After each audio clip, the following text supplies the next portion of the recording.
ও মা খেতে দাও। এই তো তোমার ভাত পাচ্ছি তো সোনা। ও আচ্ছা তাই। এটা তোমার ভাত পাচ্ছে যে দেখো। তো দেখতেই পাচ্ছেন বন্ধুরা, এদিকে মা ভাতটা বেড়ে নিচ্ছে।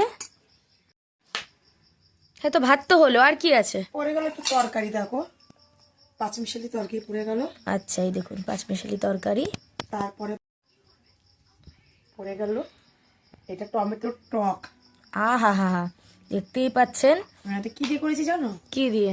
পেঁয়াজ কাঁচা লঙ্কা দিয়ে টমেটোর টক করেছি। বাহ, এটা দিয়েছি, লবণ লঙ্কা সব দিয়েছি এটার মধ্যে। হ্যাঁ দারুণ লাগে এটা এটা, চাটনির মতন করেছি একদম। হ্যাঁ। আলুর দম, মটরশুঁটি দিয়ে ধনেপাতা দিয়ে আলুর দম করেছি। আরে সাবাস, শীতকালের একেবারে জান। নতুন আলু দিয়ে মটরশুঁটি দিয়ে আলুর দম। তো এইটা তো হলো, তা আর কি আছে? মেন আইটেম কি? Main attraction? এই দেখো পাঙ্গাস মাছ, এই দেখো পাঙ্গাস। আরে তুমি তেলটা খেতে ভালোবাসো তাই তোমাকে তেল দিয়েছি, দেখো একদম দেখতেই পাচ্ছেন, একদম পাঙাশ মাছের আলু দিয়ে পাতলা করে ঝোল।